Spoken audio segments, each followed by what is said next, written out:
Okay. I'll call this meeting to order, our study session. Please join me in the Pledge of Allegiance. I pledge allegiance to the flag, United States of America, and to the republic for which it stands, one nation, under God, indivisible, with liberty and justice for all. Thank you. Play ball. Well, that was shy. Is Ms. Domingo on? And Okay, please call the roll. Councilmember Clark, Reed, Here. Smith, Here. Waller, Spicer, Here. Williamson, Here. and Mayor Atchison. Here. Okay, thank you. Okay, so we have one item on the agenda. I first want to make a motion. I move that under Rule 17 of the council rules, that Rule 10 Echo 10E be suspended for this meeting to the extent that public comment be limited to 1 minute per person for this meeting only, because this is intended to be a dry run. So the motion is to suspend Rule 10E and change the time limit for public comment to 1 minute as opposed to 3. May I have a second? Second. Any discussion? All those in favor say aye. Aye. Okay. Aye. All right. So we do have a few little kinks, but obviously the technology is working, and Ms. Clark is trying to get on, and hopefully we'll get that sorted out later today between her and Chief Kip. And same thing with Councilwoman Lawler. So is there discussion? Yeah, and with mine, because mine is not working right either. Right now I can see you and hear you, so whatever you're doing now is working. Well, I'm down to the city hall right now. I could not get it from home, but I don't mind coming down here. It does not matter. Okay. Is- Councilwoman Spicer? Thank you. Is it possible that if we're going to be meeting via virtual, that council members can be issued laptops in the city? Do we have a sufficient amount to do that? Or maybe not everybody needs them. Obviously, you 1, 2, 3 don't, but is that possible? Because I know Marcola was trying to do her phone, and I didn't want to have to use my phone because I knew I probably would run into the same trouble that Marcola's probably and Councilwoman Clark is experiencing. Is that a possibility, City Manager Kip? I'm sorry, I lost a connection, so I had to leave and come back in. I missed part of what you said there. I basically am asking, is it possible for council members to be issued a laptop for the period that we are going to be meeting by having our council meetings virtually? Does the city have sufficient amount to issue laptops to those of us that might need them or not? Or is that not even a possibility? I'm not sure that we do have additional laptops, but I can check with the chief and see if we do have some extra ones that can be issued temporarily to council members. I know that some of our staff had asked for if there were additional computers or laptops, and the chief had indicated at that time that there was not, but I will check with them again.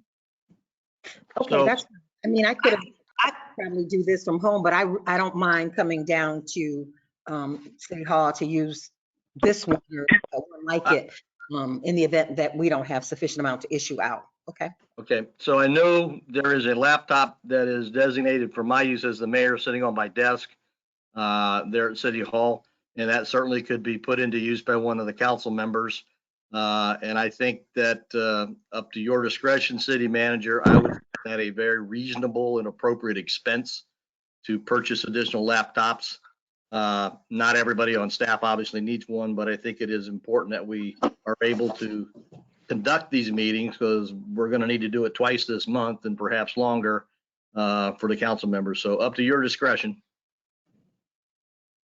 Well, Thank you, Mayor. I have a computer at home, but my whole thing is, I keep getting this thing that says, and it's so small you can hardly read it. But it keeps saying that this webinar is no longer available. You must be looking at an old message that was put out to connect. No? You're using the email that Chief Kip sent this morning? No, the one that he sent the other day? Oh, that's old. So he sent one this morning at my request, and that should work for you. Okay. Well, I'll have to, because mine is one of the laptop, desktop ones. I can bring it down and get it set up. So I won't need a thing, I don't think, a computer from here. This is Scott. I'm listening. I can work with each of you and try to get these set up for you as well. Okay, sounds good. Thank you. Yeah, Thanks, I would just need mine to have this icon or whatever on it, and then I wouldn't have to bother trying to load it at home or on my phone or anything. So make it easier for me if you don't mind. I appreciate that, Chief. Absolutely. Thank you. Chief, do we have other people that have logged in as observers or public? I'm online. Yes, we have, I believe, 9 other people logged in. Good morning, Councilman Clark. Good morning. So, no more discussion on remote meetings and working through this, and I appreciate Chief Kip going to work with anybody that has any issues. We will go to the public comment section, and public comments for 1 minute. And so, Chief, if you'll assist us in this. I will do my best. Hang on just a second. I had one person showing a hand up, if people know how to put the hand up. So Garrett Brown's mic is open now. He can access it.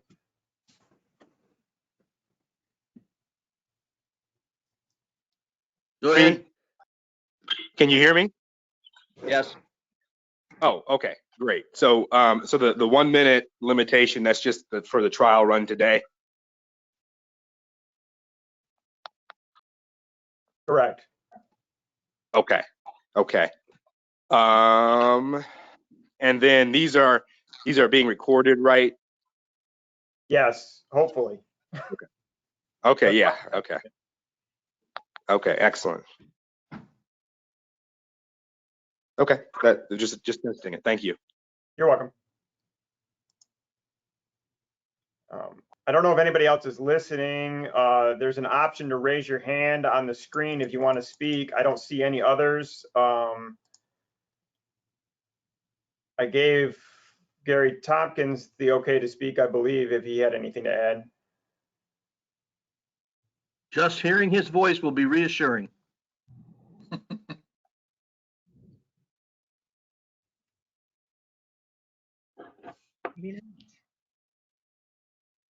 I'm not seeing anybody else in, oh, hang on. Miss Weeks would like to speak. This is Lavita Weeks. I just wanted to let you know that I am receiving what you're saying. It sounds good to hear, everyone. That's all. And I do see the icon on the right-hand side of my screen that says this is being recorded. Yep. If there are no further public comments and our county commissioner is either unable or uninterested in speaking, do you have anything you wish to report, City Manager? I do, Mayor, if you could allow me just a few minutes. I wanted to give the council an update on some of the activities of each department and what we are doing during this emergency. Public safety is performing its normal functions as best as possible, although they are trying to perform as many of their operations remotely as possible so that we can maintain social distancing. We have 2 officers on patrol for each shift, with additional officers coming on board shortly, which may allow us to increase our patrol. The Public Safety Department is planning for coordinated staffing with the County Sheriff's Department if needed. And we have 3 public safety officers who are serving on a county task force to handle certain other emergencies if they should arise. The Public Services Department, our water treatment plant and wastewater treatment plant are staffed with 2 people per shift. The parks, cemetery, streets, and utility maintenance workers are on call to respond to essential issues when needed.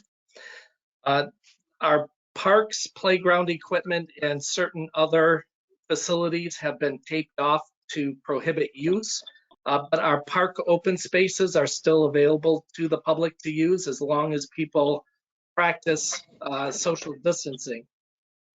We've had 2 sewer backups over the past week and a half or so.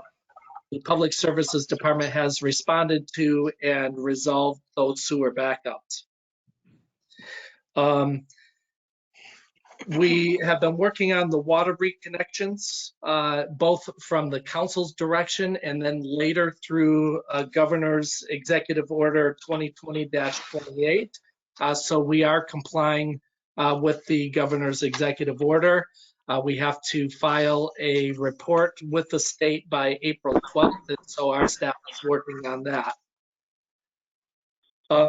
Building planning and code enforcement, they are performing essential inspections and permit reviews and issuances, but only for essential work that is necessary for critical infrastructure workers. The department is also performing essential code enforcement. The code enforcement officer position, we've received 5 applications. The director is reviewing those applications and going to make arrangements probably to interview candidates remotely, either by phone or other methods, so that he can move forward with making a recommendation on an appointment to that position.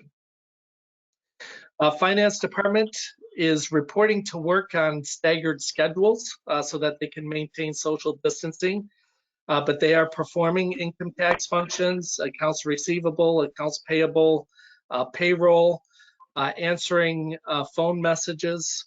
Right now they're working on the audit, so they're working with our auditors remotely and doing as much of that audit work remotely as they can.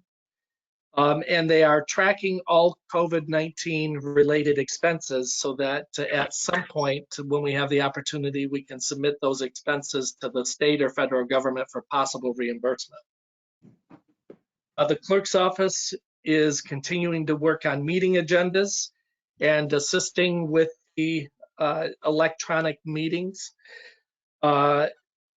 completing the minutes of the meetings, preparing and distributing meeting notices and publishing those, and working on special projects such as the legislative management system remotely with that vendor. As the council is aware, the recreation department is completely closed.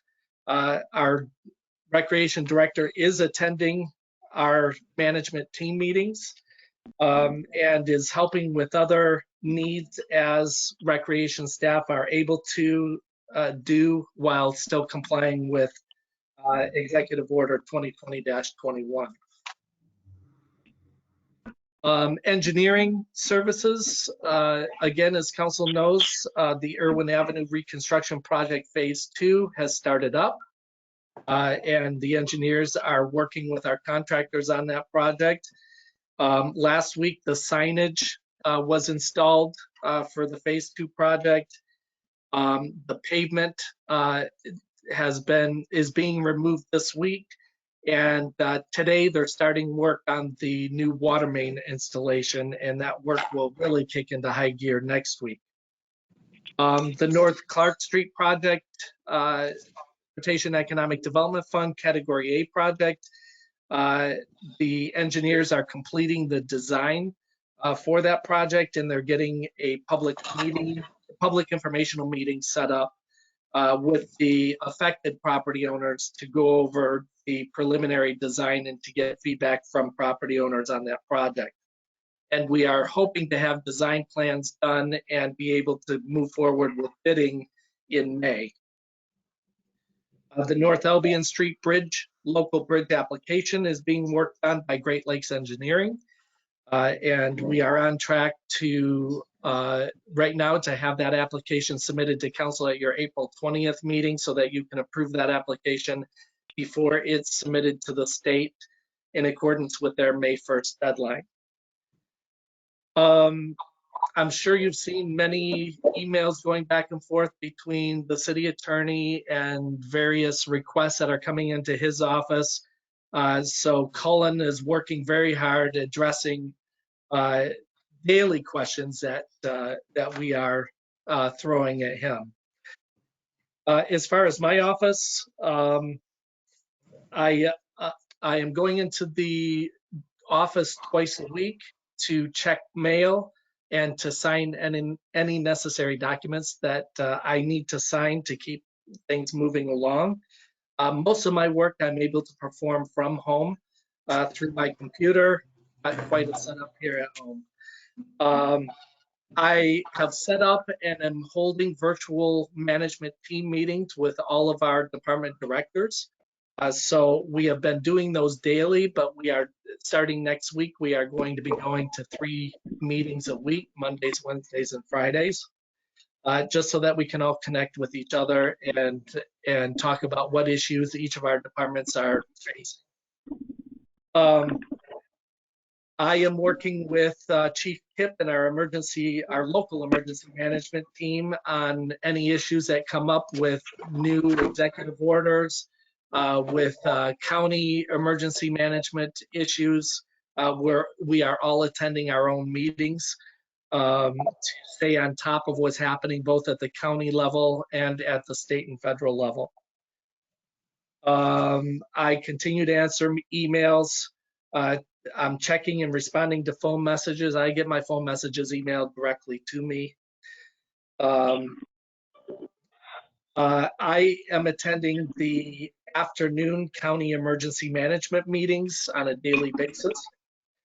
I'm also attending MML COVID-19 webinars. There are many of them that MML sets up, and sometimes there's very short announcements, very quick announcements for some of those.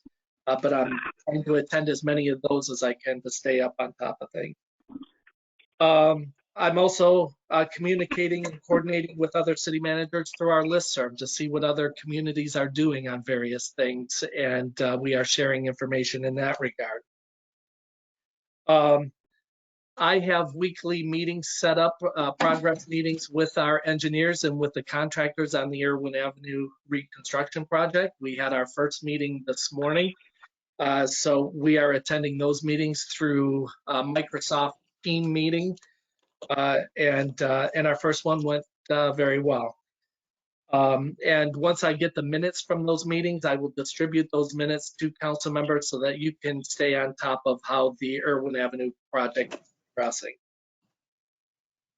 The mayor and I are meeting on Wednesdays by telephone to talk about the important things that we need to be coordinating with each other.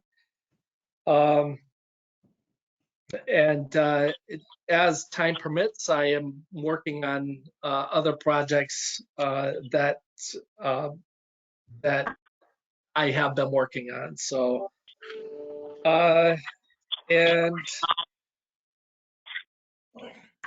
just some general things for the council.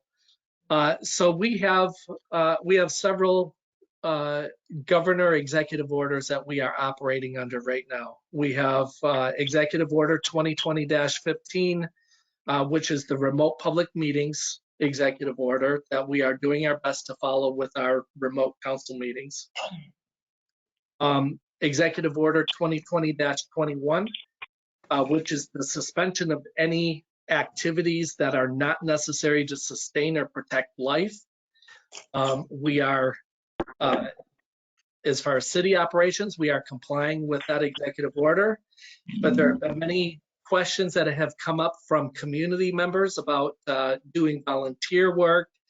And I would just let everyone know who's participating in this meeting and who may see this afterward that the governor's executive order 2020-21 pertains to every individual in the state.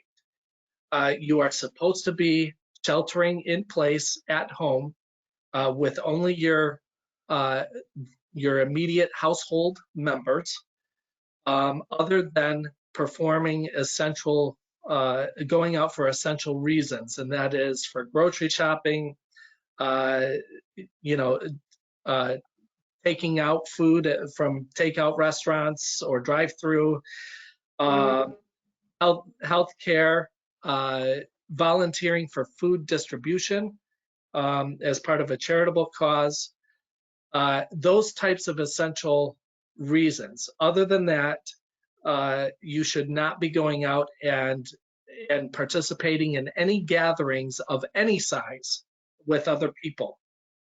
When you do have to go out for essential reasons, you should be practicing social distancing for anyone other than your immediate household members. Executive Order 2020-26, income tax filing deadline extension. As you know, our normal local income tax filing deadline is April 30th. Under the governor's executive order, our income tax filing deadline is now pushed back to July 31st.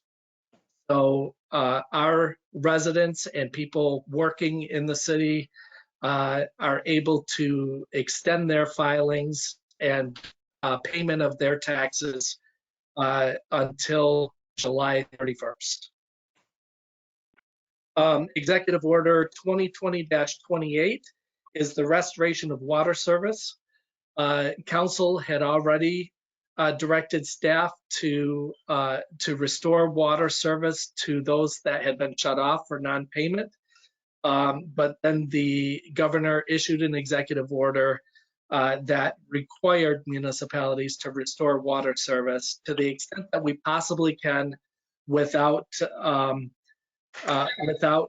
creating a health hazard or damaging property. There are some exceptions to turning the water back on. Where we are complying with that executive order as well as council's direction, and we do have to file a report with the state by April 12th on our activities in restoring water service, and our staff is working on preparing that report. Mayor, that's all I have at this time. Okay, 2 quick questions. Have you identified any residents where there needs to be some repairs to restore water service? We have 2 or 3 services that we are reviewing in more detail, from what I understand, and Mike Lurkey is working on those and will provide me with an update when he's got those resolved. I believe the state will match the amount of money that we have to expend to restore water service, so good thing to track. And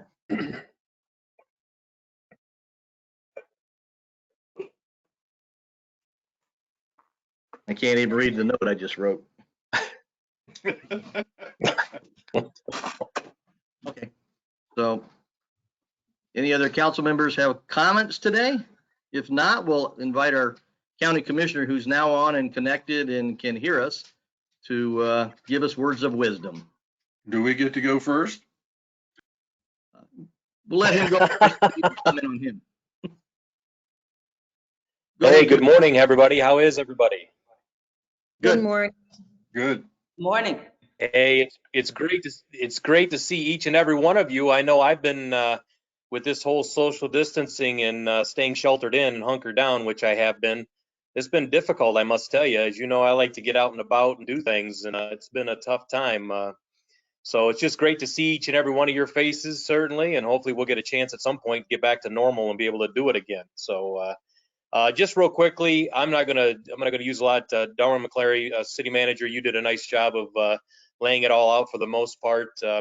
Just want to give you a quick update on what we've been doing. Certainly at the county, we've been having obviously those emergency operations center meetings at 9 a.m. and 4 p.m. each day, as well as joint operations center meetings with the city of Battle Creek, which happen not only each Wednesday, but also I believe there is one today at 1 o'clock as well. And I've been participating in those. Additionally to that, I've also been on the weekly White House briefing conference call with county commissioners and local leaders as well. So I've been doing that as well. And as most of you know, right now, currently, as of yesterday, we're due to have an update here quickly, but we do have 26 positive cases of COVID-19 in Calhoun County. 147 tested negative, 65 that are still pending. And obviously, you folks know the numbers certainly at the state level, which will be updated very soon as well. And as you well know, Michigan has become kind of that second epicenter of the COVID-19 virus. For the most part, I have stayed relatively hunkered down within, sheltered within. As you know, many of you may or may not know, my oldest son, Gary, has asthma, even though he's just a young man, but yet trying to be very, very careful. So I've hunkered down and stayed in place for the most part, and getting out only to get groceries and whatnot, and doing a lot of meetings via remotely. So, you know, the best thing that I've been telling people is certainly to stay home, stay safe as much as you can. And we will get through this. This is something that, again, all of us will get through eventually. So with that being said, I've stayed out of the way in terms of giving a lot of information out. My newsletter obviously was put out, but I also did not want to get in the way. As many of you know, there are many, many sources of information that are being distributed right now via Facebook and individuals and whatnot. And I think one of the things that I did share with some folks after the Joint Operations Center meetings is really finding a methodology.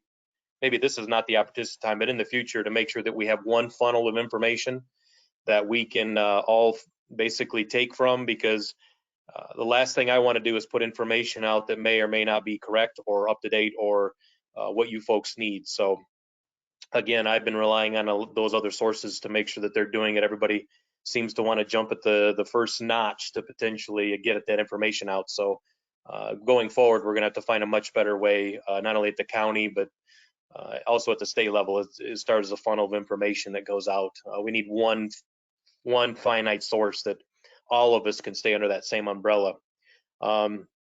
Also, too, real quickly, many of you may or may not know, I've had meetings with not only actually video conference and also audio conference meetings with several different individuals, including the mayor and including representatives from Homer as well in my district.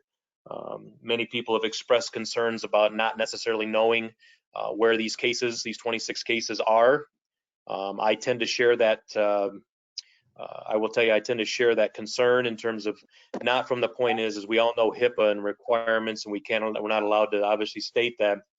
But I also don't think that any of our community, every one of our communities are well equipped to not, first of all, not panic. But it's nice to know that some of the small communities we live in, i.e. my community as well, that I live in, most people, as you well know, may not take it seriously, that this is actually spreading it the way it is. And I think if people realize that it is in their community, and I know there's been the saying as well, just assume it is, but I think really having an understanding that it is in your community is also a way to make people take it much more serious. So we've been, so again, it's something that I've been following up on as we have discussions forward. And maybe in the future, we may need to seriously look at in terms of making sure that obviously not violating HIPAA laws, but also making sure that our community, our public safety officers, and everybody in between is all understanding of the seriousness and also the fact that it is in our communities. So with that being said, I'll be quiet. You know, I haven't talked in a long time, guys. As you can see, I like to rattle on, but I'll be quiet. And again, it's great to be with you folks, and I look forward to being with you on Monday at the virtual meeting as well. Thank you all. I appreciate the opportunity. Thank you, Commissioner. Now open it up for council members' comments. A question for Commissioner Tompkins. Yes, ma'am. You stated the number of confirmed COVID cases as well as pending. Do we have the number, do you have the total number of deaths that have resulted as a result of the COVID-19? Well, at this point in time in the state of Michigan, there are 417 confirmed. However, in Calhoun County, there are no deaths to be reported as of right now. We have no deaths. Of that 26 that have been confirmed, there are no deaths in Calhoun County. Thank you. Okay, let's start with You're Councilwoman welcome. Clark, and we'll just go by precinct number.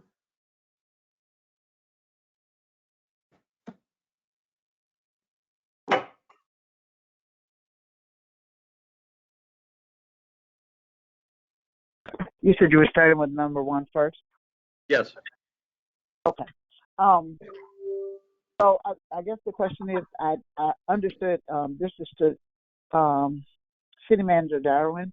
I understood that he was going through who was assigned to what jobs and everything, but I didn't quite understand what he said about as far as the city workers, the ones that, are they at home or are they working also? Only our critical infrastructure workers are actually working. Public safety employees are working. They're reporting to their job sites. Public services employees, we have the wastewater treatment plant and water treatment plant employees who are reporting to their work sites daily to perform those jobs. Other public services employees like parks, cemeteries, utilities maintenance, those employees do report as they're called into work during the regular work schedules. So they are available to perform work as needed, and they are called in for specific things, but they are at home for the most part to comply with the governor's order. Okay, so Fine. I have a question to that. I understand that, and I guess what I'm asking is, if this was in the winter season where it was still snowing, for example, that would be considered an essential job to do to keep the roads safe. I get that. But because this is a different season, and we're going into another season, so we don't necessarily have the snow and ice and things like that. Isn't keeping some of, like, for instance, unplugging some of our sewers an essential part of our job to keep people's homes from flooding or keeping things from happening because of that? Yes, definitely. And I know that, as I mentioned earlier, the Public Services Department responded to 2 sewer backup complaints over the past week and a half. So they are responding as necessary.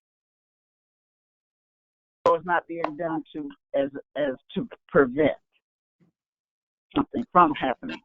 Because this is I'm going to say what I said before.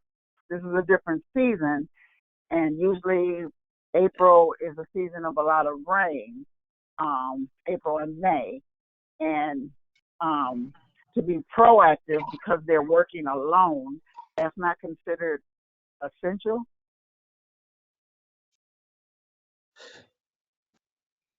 Their work, any work that is necessary to protect the life, health, or safety of the public are essential functions.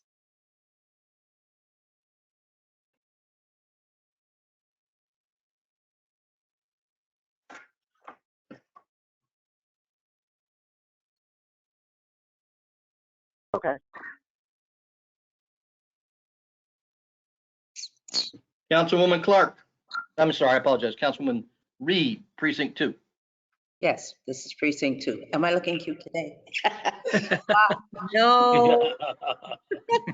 I kind of think like Councilwoman Clark, because I see it as okay, let's just say this. I've been going around the city because I do things for senior citizens like myself. And so in the process of going I don't go to stand. I go to the door. I give them what I got. I go on about my business. But that process, I'm running into people who live in areas who are talking about the filth and the dirtiness and the leaves just being raked away from the things, the water, things where the water goes down off of the street, but the leaves being left there and they're just piling up and you know, eventually that stuff is going to start stinking as it gets warmer. And then I think of the things that are they were still distanced away from each other and would be able to do that would help us, our city, not to look so bad. I go to other cities, and as I'm going in, I'm looking, and I'm seeing how their streets are being picked up and cleaned every day. But ours is not looking like that. And along the curbs, no, people are not going to get out there and clean that up. They expect the city should do that. And the stuff is just laying there looking a mess. There was one lady that called me and asked, well, when are they going to get all of this ground up from where they cut down the trees, and they just ground stuff off because it's blowing all back up into her yard with the winds. And so I think there's some things that our city workers could be handling that they wouldn't have to do it together because they could be even in different trucks or on different sides of the street or at different places where a tree is cut down and get our city from not looking like it's looking. And I definitely understand the concerns. Street sweeping to make sure that we're keeping the catch basins open to be able to collect rainwater, stormwater. Definitely is something that needs to be done. What I would ask of council members is if you have specific concerns, please send those along to me so that I can have conversations with Mike Lurkey and we can respond to those and we can give you better answers on specifically those issues and whether that does fall within essential services or whether it would be a violation of the governor's order. Please do not hesitate to reach out to us. Okay. But I will talk to Mr. Lurkey about making sure we've got the catch basins clean. Yeah, because during the rain and the wind and stuff, there was also tree limbs that was falling down. I told people just put them out by the side of the street, that eventually somebody would pick them up. But there are really things that I think need to be done around the city to get it to still looking like a city. If there are tree limbs that are falling, if there's smaller tree limbs, as you know, we've got unlimited yard waste collection now. So people can either stick those into their, because the yard waste carts are supposed to be delivered in mid-April, they can stick those limbs into their yard waste carts or bundle them and set them next to the yard waste carts and they will be picked up. Or if they're in the street and they're causing a problem, please let us know and Public Services can follow up on that. Okay. Okay, Councilmember Smith, Precinct 3. Good day. For Mr. McCleary and I guess also Mr. Mingo, when and how will we be receiving our packets for the Monday meeting? Some time to do research on the subjects. So I'd like to know when that's going to happen. What is Mr. Lorkey's position now? You keep mentioning his name quite a bit. I'd like to know where he stands in the hierarchy at this point. And we'll get into other points on that later on at other meetings. And I guess my last thing with Miss Reed, her and I have looked at the city together. Yes, we are looking kind of ratty. But I think we take different views on that, as one of my beliefs is that every citizen in Albion is the city of Albion. So sometimes you may have to step off the curb and go out and pick up leaves in the gutter in front of your house. Sorry, that's just the way it is. Other than that, I yield. And On the council I get packets, my leaves, but there are other people who are senior citizens, and then there's just some that say, I pay taxes. And therein lies the rub. Councilwoman Spicer. Mr. McCleary has not answered my questions yet. so as far as the packets are concerned, you will still receive a paper packet. Jill asked me about that yesterday, and I asked her to continue to make sure that paper packets are delivered to council members. So public safety will be delivering paper packets, and those should be going out to you this evening. As far as Mr. Lurkey's position, he is still serving as acting public services director. Thank you. Councilwoman Spicer. Thank you. I just have a comment. I just want to applaud Granger because I finally got those 12 bags of last fall's leaves out of my garage. Yes, on Wednesday. They did pick them up. I had 12 and they didn't leave a single one. So the maximum limit is in unlimited leaf pickup is in full force and effect. I am just a little bit concerned about, the bulk pickup, and I understand why they have suspended that for now. But I did have a couple of things I wanted to put out, but I think that can wait until July. But I just wanted to applaud Granger for the fine job that they're doing. And do we know exactly when we're receiving our leaf containers? I haven't gotten mine yet, and I know it's already April. So that's my comment. Thank you. If I could follow up on that question. Scott Truman from Granger has indicated to me that yard waste containers should be delivered to residents by the second or third week in April. Okay, so this next week. Okay, thank you. Councilman Williamson. Good morning. Hey, I want to just highlight some of the good work that's taking place in Albion. There's a coordinated response task force that's been put together. The mayor, myself, it's being coordinated by the Albion Homer United Way. We have representatives from the Food Hub, from EDC, the Chamber of Commerce, Senior Millage Allocations Committee. We're meeting weekly. We're discussing addressing the needs for people who are kind of on the edge of needing some resources, food, childcare, baby supplies. Leslie Fritz is also on that committee. I just want to make sure I draw attention to that. The other thing I want to draw attention to is that albionhomeruw.org. Again, that's albionhomeruw.org. That is where there has been a response relief fund set up. Every dollar is being matched by the Albion Community Foundation. If you are able and willing to make a contribution, 100% of those funds are being spent on relief efforts due to the COVID-19 virus. I apologize. One second. I apologize. Okay, it's fine. I apologize in advance. I'm one of the parents at home with children. Love them dearly, and they have no idea about space. So I just, again, albionhomeruw.org, every dollar is being matched. I want to really advocate for that fund. We are already seeing skyrocketing need by seniors and families who do not have food. So